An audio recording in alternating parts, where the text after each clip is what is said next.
So I was laying in bed this morning scrolling through my TikTok, and there was a video that showed a clip of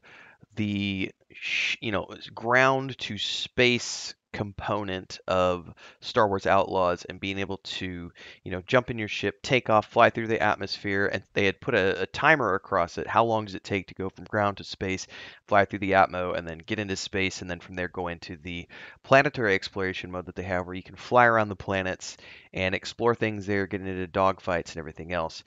And someone in that same video had said, let's talk about Star Wars Outlaws compared to Starfield. Because they've said in Starfield, or at least I think we've been shown, that there isn't a manual control in terms of your spaceship taking off and going in atmosphere. It's just there's going to be an animation that shows your ship landing and taking off. And some people look at that, and I really honestly don't know where this comes from, but some people have looked at that and have looked at Starfield and said this game's going to suck because I can't manually take off my ship and can't manually land my ship. I want Elite Dangerous. I want Star Forever in Development Scam Citizen. Um,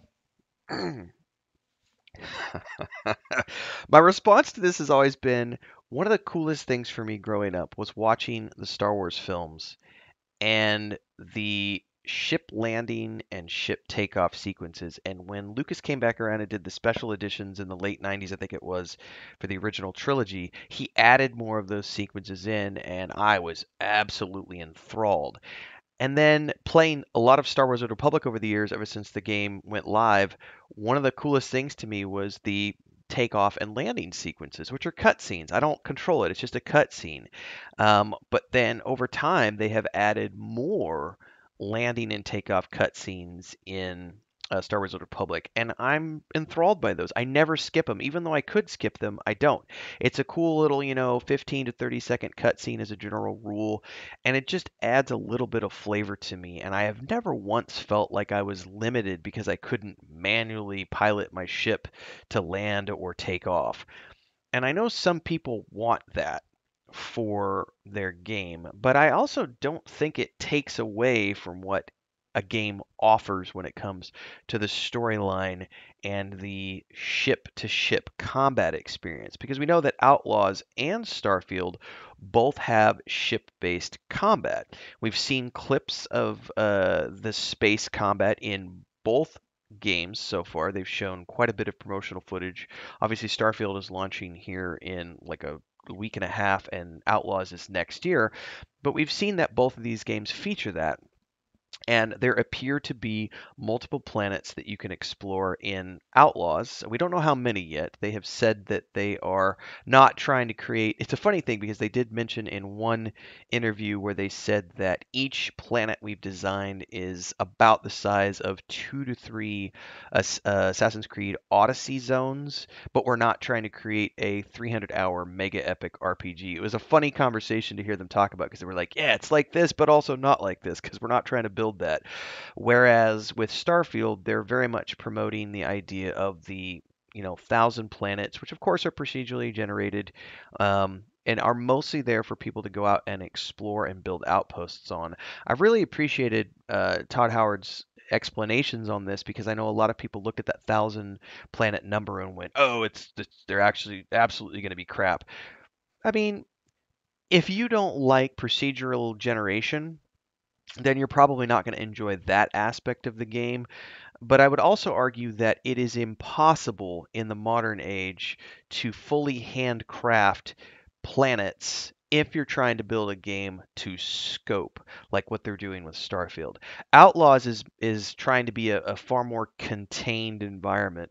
I'm pretty sure, and I could be wrong on this, but based on Bethesda's past games that they've made, allowing modders to come in and do crazy things over the years with their games and getting 10, 15, 20 years in terms of communities still playing their games after all these years with Fallout and and Skyrim and everything else, allowing players to have 1,000 planets to go explore and mod, right? And to be able to create their own stories on is a pretty cool thing. I'm not planning on exploring 1,000 planets. I fully expect that when it comes to Starfield, I'm going to be following the Constellation storyline. I'll probably build a ship or two. I might steal a ship or two, buy a ship or two, and I'll probably explore, half a dozen to a dozen planets to get resources and maybe build an outpost or two.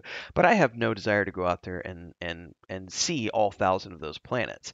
There's probably an achievement for that, which someone will probably take advantage of. But I much prefer the idea of having a confined space to explore in, which is one of the reasons for me, I don't mind the landing sequences being hard coded in as an animation as opposed to manually. And here's the thing, we actually don't know.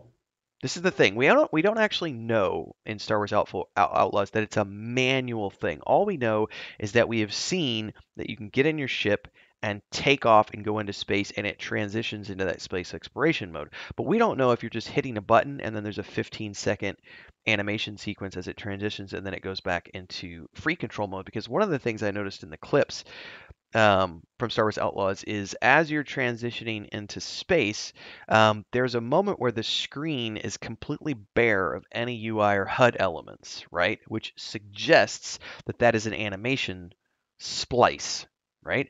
And then the shields come up on the HUD, and then you're in the space exploration mode. So I would assume, because I don't think, as far as I'm aware, you're not going to be flying around on the planets. I don't believe space flight on planets is a thing. If anyone has confirmation of this, please let me know in the comments below. But everything I've looked at with Outlaws does not suggest that that's a thing. It's definitely not a thing in Starfield either. They've talked about having, quick travel waypoints to different parts on planets as you explore. Um, so I expect to see more of a Skyrim, Elder Scrolls, Fallout type of fast travel thing there. Um, so it's a weird thing. But the other component to this, the Thousand Planets idea, is that I think I've talked about this in, I can't remember which video it was. It was a recent one where I said, when you go into a zone in any game and you're walking through it. Like, let's just say that it's an abandoned tavern, right? And you walk in and you're looking around. There are a lot of elements that you're looking at that you don't necessarily see immediately because they are background components that add to the depth and the layering of that environment to make it feel more real. Things like spider webs in the corners, fallen books, burnt pages, tankards that are spilled over, a little puddle of something over in the corner, blood stains, all these things, nails on the boards. And you might not notice those things at an immediate glance because they're tucked away in the corner. But if they weren't there, you would absolutely know it and you would absolutely feel it. And it would be like, this doesn't look or feel like a real tavern. It feels like something fake. And I think for me personally, I look at the Thousand Planets thing with Starfield and I say that just helps. It's like the background filler. There's nothing wrong with filler, but it's that background filler that helps the game feel like a living, breathing universe, as opposed to it just being, here's 6 planets that you can travel to. Nothing wrong with that. Looking at Jedi Fallen Order, Jedi Survivor, which I'm assuming Outlaws is going to be following that same sort of, environment where we have a handful of locations we can go to. Nothing wrong with either one of those. Both are going to provide us with an immersive experience, but there is something to be said for that massive amount of planets that you can look at on the map and know that you can go to, even if you might not ever go to them, because they're there as background material that make it feel like a living, breathing place. So I think when it comes to the feeling that both of these games evoke, I know that for me personally, going into Star Wars Outlaws, I am looking forward to its open world, yes, but I also know that it is a more linear experience than what Starfield is offering. I also don't see any mention of Star Wars Outlaws having things like housing or ship creation, both of which are components that add to longevity of a game for the people who are into building outposts and building houses and decorating and building ships, different types of ships, and then decorating their ships and outfitting their ships with different cargo bays and so on and so forth. With Star Wars Outlaws, you're very much being given, her ship, and that's her ship, but that's it.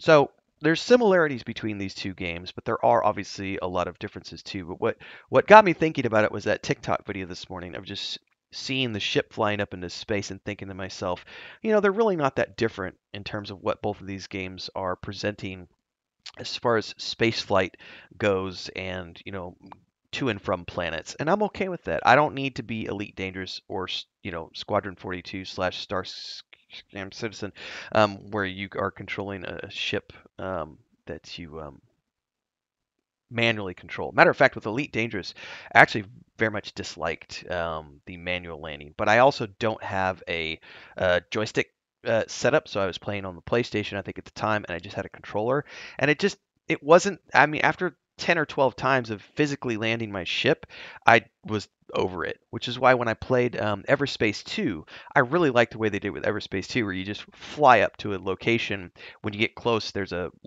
dock button, and you hit it, and it automatically docks your ship. And I was like, oh, this feels amazing. I really like it that way. So love to hear your thoughts. Drop them down below. Like, subscribe, and hit the bell icon so you never miss an update. Star Wars Outlaws is my 2024 pick for Game of the Year so far. We don't know what else is coming out, though. Join the Discord. Links are down below. And, of course, check out all the other playlists. I'll see you in the next live stream daily at 11 a.m., everybody. Until then, may the Force be with you.